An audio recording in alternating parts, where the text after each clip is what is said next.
myself Dr. Bharati Patil, working as an assistant professor physics in Maharaja Jivajirao Shinde College, Srigonda, Ahmednagar. We have started our syllabus related to solid state physics, and we have started our chapter number 2, that is diffraction, X-ray diffraction and other characterization techniques. In our previous lecture, we have seen what is the Love method of X-ray diffraction. In today's lecture, we are going to see one more method of X-ray diffraction, and that is called as rotating crystal method.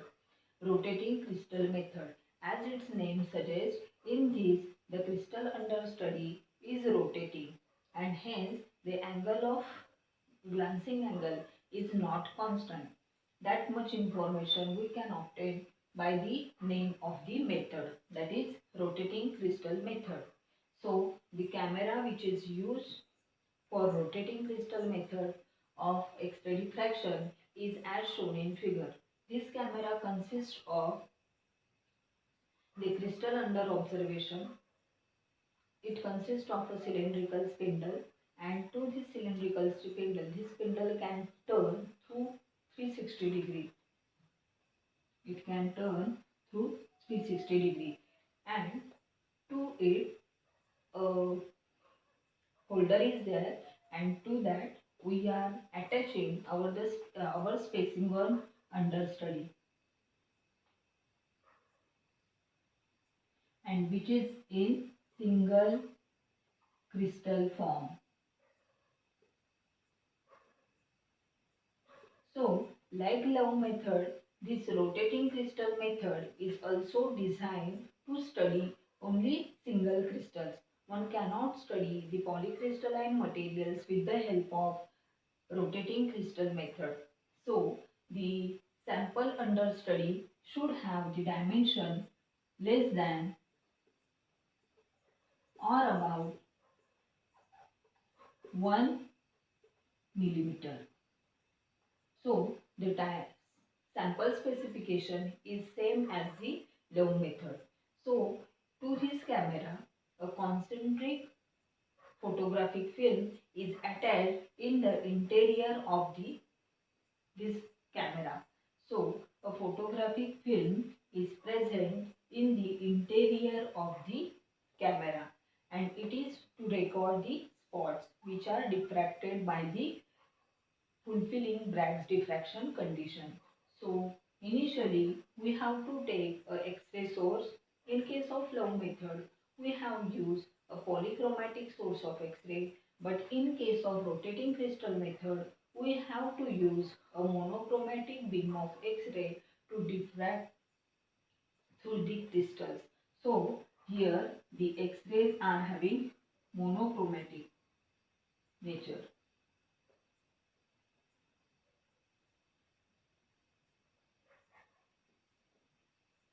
So, lambda is fixed. When we take a monochromatic beam of X-ray, it means that its lambda is fixed. That beam of X-ray is allowed to pass through a pinhole. There are two pinholes to this camera. One is for the entry of the X-rays into the camera, and another one is to exit the X-ray.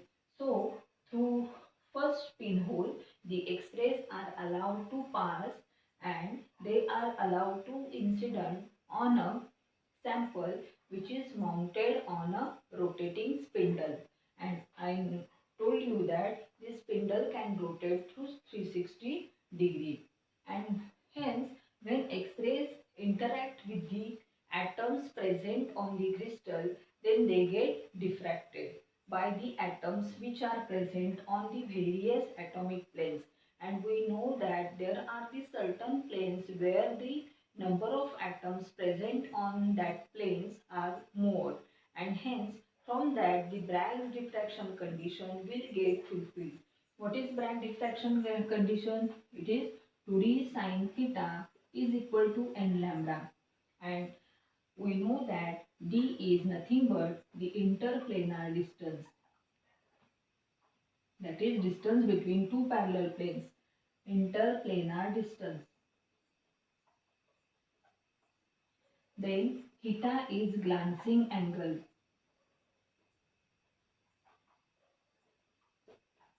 N is the order, and lambda is wavelength of X-ray used. So, on this crystal, there are n number of planes which are oriented in various directions.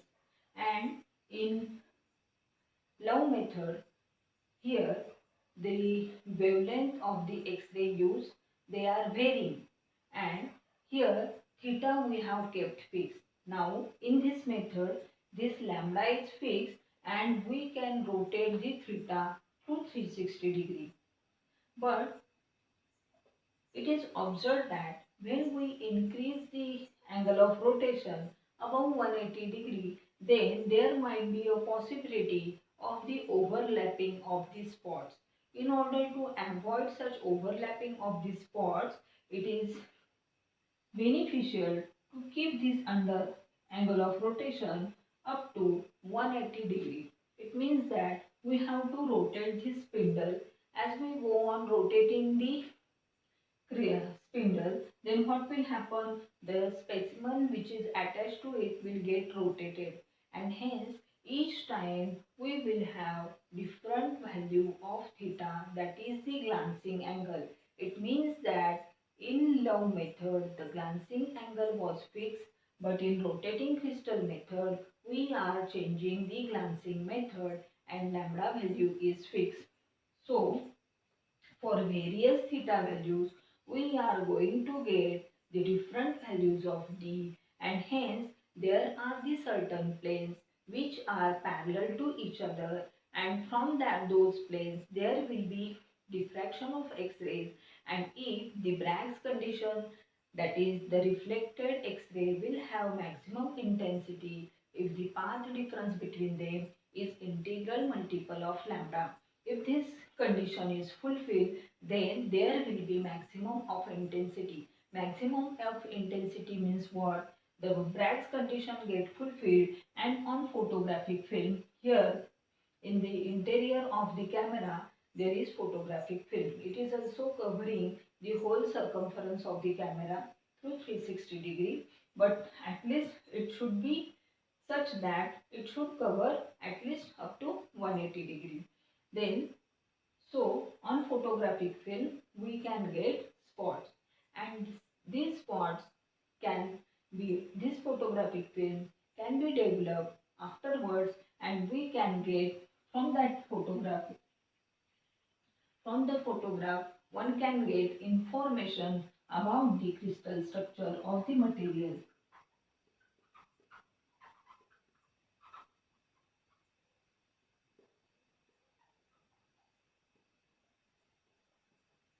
So one can get information about the crystal structure of the material by developing this photographic film.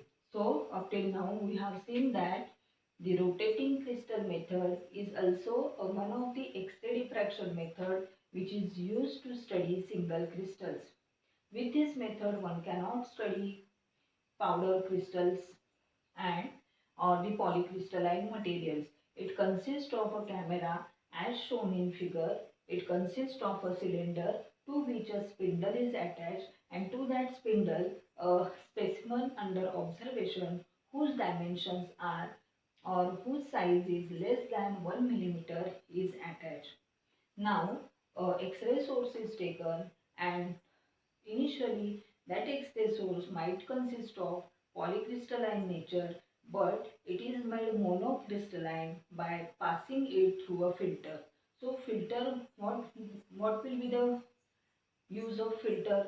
This filter will block the unwanted wavelengths and will pass only a specific wavelength to study the diffraction of X-rays, and such specific wavelength is allowed to pass through the pinhole which is attached to the camera for the entry of X-rays, and the X-rays will enter in the camera and they will incident on a crystal under study. A photographic film is covering entire internal surface of the camera, and hence When the X-rays bombarded on the specimen, then they get diffracted from the various planes which are parallel to each other. There are certain planes which are having maximum number of atoms on them, and they will fulfill the Bragg's diffraction condition, that is 2d sin theta is equal to n lambda.